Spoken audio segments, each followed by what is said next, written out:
तव तत्त्वं न जानामि,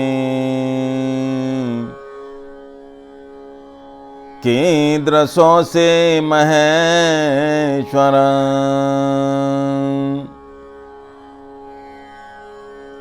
यादृशोऽसि महादेव,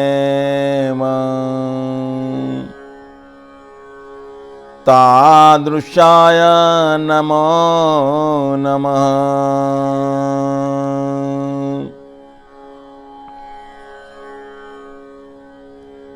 हे महादेव, हे महेश्वर, मैं तेरा तत्व नहीं जानता, मैं तेरा रूप नहीं जानता, मैं तेरी सूरत से अनजान हूँ, तुझे कैसे पहचानूं? तू तो निराकार है, तू तो अरूप है, तू तो असीम है, तू तो अनंत है।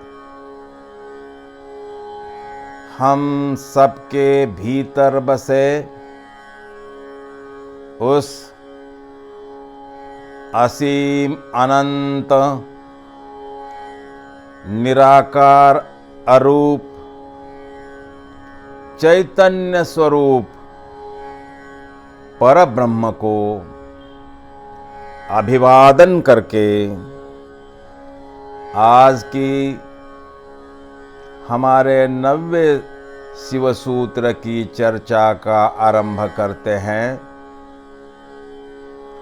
9वां सूत्र है अविवेको माया सौषुप्तम। हर सूत्र को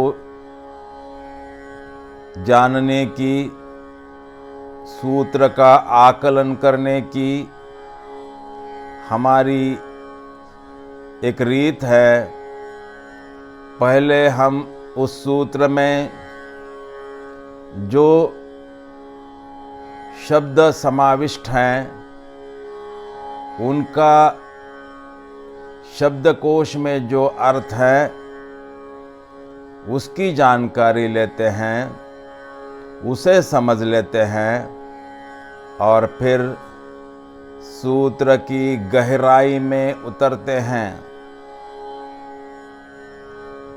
यह जो सूत्र है, इस सूत्र में पहला शब्द है अविवेक।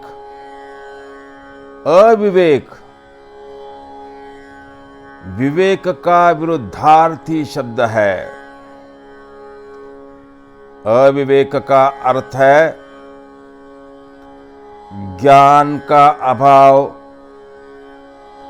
न्यायपूर्ण सोचने समझने की शक्ति का अभाव, अविचार, नादानी, नासमझी, न्याय का अभाव, मिथ्या ज्ञान आदि। सौषुप्तम अर्थात सुषुप्ति, इस पर पहले ही हम विस्तार में चर्चा कर चुके हैं। इसकी व्याख्या पहले के सूत्रों में कर चुके हैं। यद्यपि एक बार फिर से शब्दकोश का अर्थ दोहरा देता हूं। सुषुप्ति का अर्थ है सोए होने की अवस्था, प्रगाढ़ निद्रा, गहरी नींद। योग साधना की तीसरी अवस्था आनंदमय कोश, जीव की अज्ञान अवस्था। तीसरा शब्द है माया। माया शब्द का अर्थ है भ्रम, कपट, धोखा, इंद्रजाल, जादू आदि। अब सूत्र का पूरी तरह आकलन करने के लिए हम विवेक शब्द का भी अर्थ जान लेते हैं। तो विवेक शब्द का अर्थ है आत्मबोध, आत्म साक्षात्कार, यथार्थ ज्ञान, सद्बुद्धि, सत असत का ज्ञान, सत्य का बोध।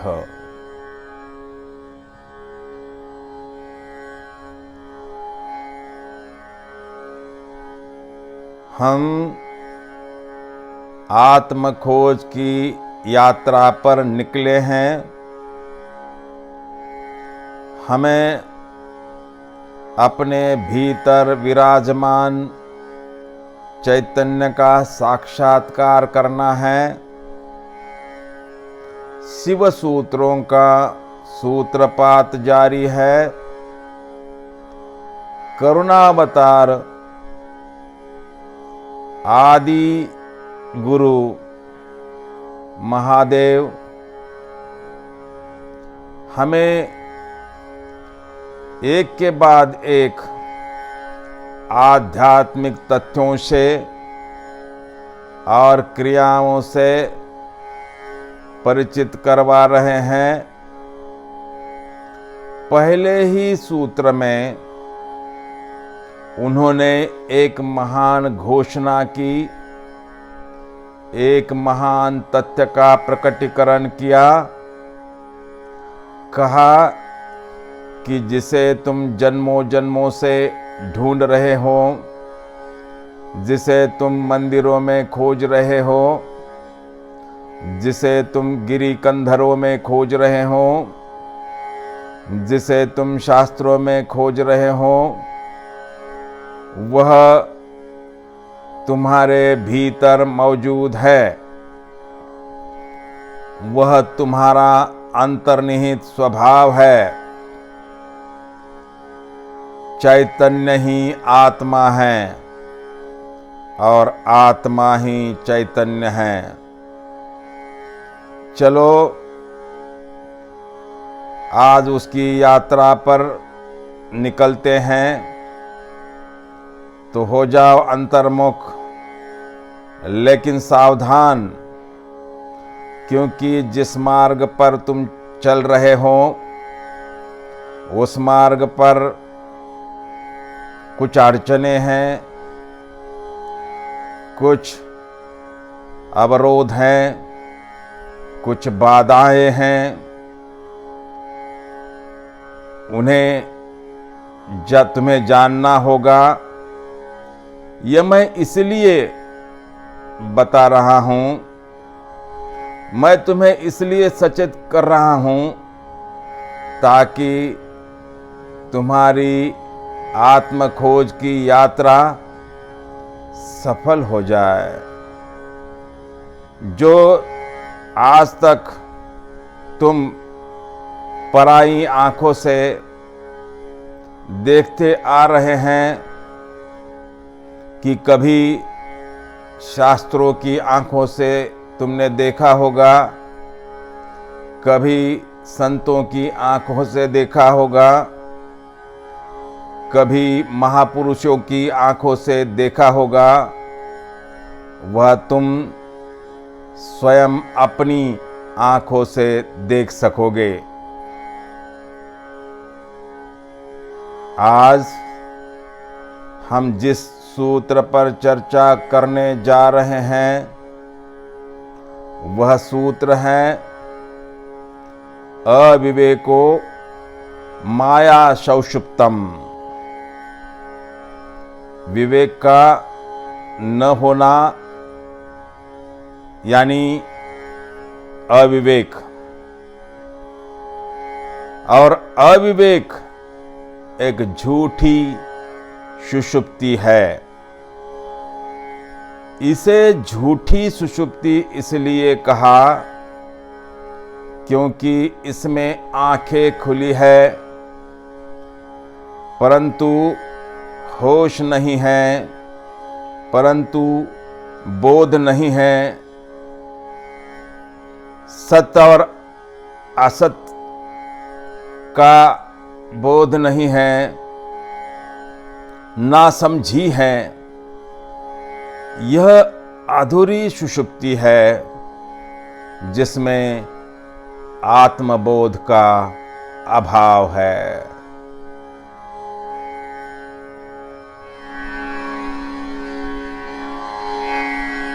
हम जो बात कर रहे हैं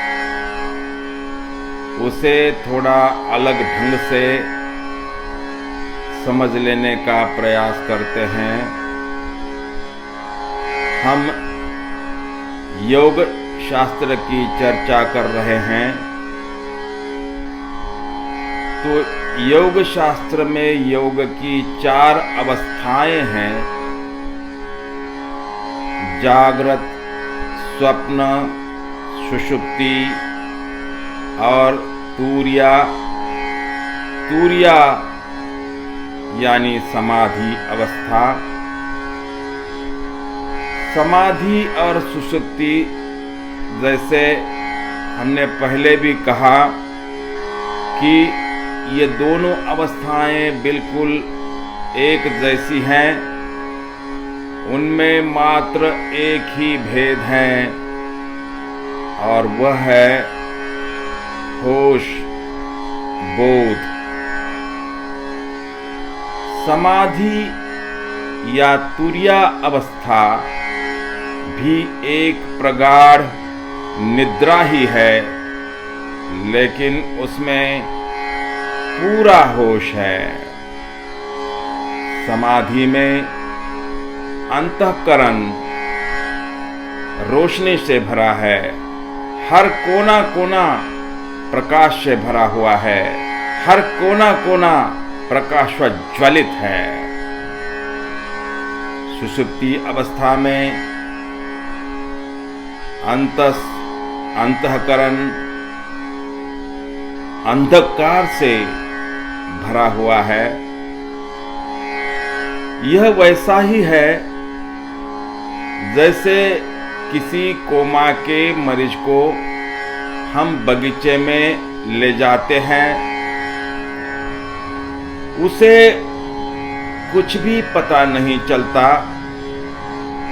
वह न फूलों का सौंदर्य अनुभव कर सकता है, न फूलों की सुगंध, न पक्षियों की चहक, न ओस की बूंद, न तितलियों की खूबसूरती, न सूरज की किरणें, न हवा के झोंके, क्योंकि वह आदमी बेहोश है।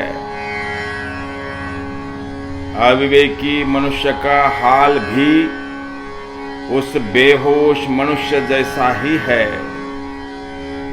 वह बगीचे से गुजरा तो, लेकिन उसने बगीचे को अनुभव नहीं किया।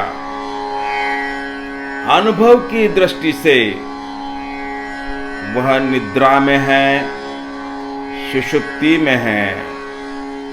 आंखें खुली हैं, लेकिन उन आंखों में परखने की क्षमता नहीं है। फूलों को परखने वाली नजर नहीं है, विवेक नहीं है। उसके लिए फूल और पत्थर बराबर है। अविवेको माया सौषुप्तम।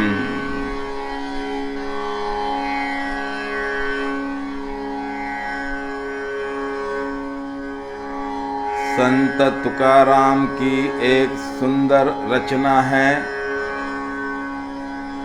रचना प्रादेशिक भाषा में है, यद्यपि बहुत सुंदर है।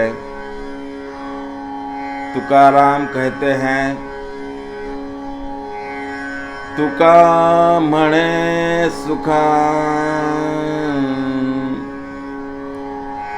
अंत पार नाही लेखा।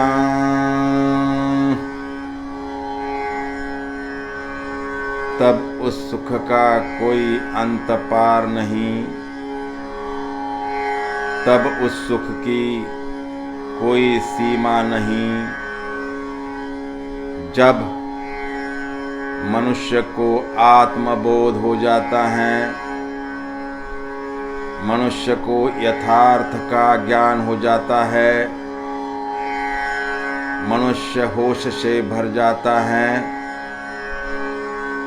और होश से भरे मनुष्य को यदि कोई बगीचे में ले जाता है तो उसके आनंद का कोई पारावार नहीं रह जाता। हर चीज उसे आह्लादित कर देती है। फूलों की गंध उसे आनंदित कर देती हैं, सूरज की किरणें उसे आनंदित कर देती हैं, ओस की बूंदें उसे आनंदित कर देती हैं, पक्षियों की चहक उसे आनंदित कर देती हैं, हवाओं के झोंके उसे आनंदित कर देते हैं, सूरज की किरणें उसे आनंदित कर देती हैं। बस सब तरफ आनंद ही आनंद दिखाई पड़ता है, क्योंकि उसके पास परखने की आंख है। सुषुप्ति में भी थोड़ी सी तुर्यावस्था की खबर तो मिलती है, यद्यपि उसकी हम ठीक से व्याख्या नहीं कर सकते। हम सो जाते हैं, नींद में उसके बाद थोड़ी सी ताजगी जरूर महसूस करते हैं, जरूर अनुभव कर लेते हैं, और वह ताजगी यह बयां करती है कि सुषुप्ति में भी सुख की झलक मिल गई। सुषुप्ति में सारे तनाव खो गए। यदि उसमें थोड़ा विवेक होता, यदि उसमें होश होता, तो वह समाधि में या तुर्यावस्था में पहुंच जाता, स्वात्मानंद का अनुभव कर लेता, उसे आत्मबोध हो जाता, उसे चैतन्य स्वरूप आत्मा का दर्शन हो जाता। नहीं हुआ क्योंकि उसके पास विवेक नहीं था। अविवेक झूठी सुषुप्ति है। सुषुप्ति में भी समाधि की झलक मिल जाती, लेकिन अविवेक के कारण सुषुप्ति एक इंद्रजाल साबित हुई। अविवेको माया सौषुप्तम।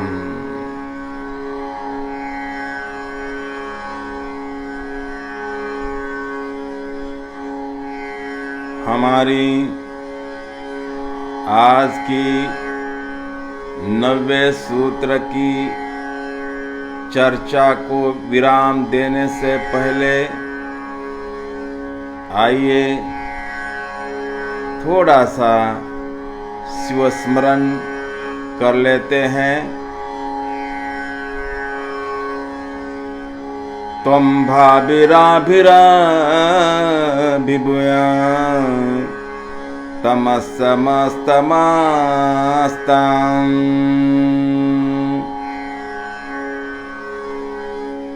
नयस्य भीमतानि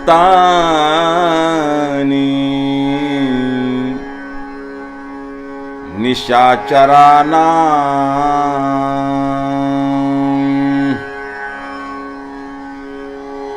दैदीप्यसे दिवमणे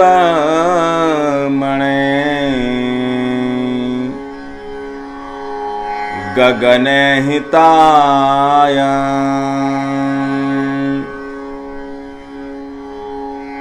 लोकत्रयस्य जगदीश्वर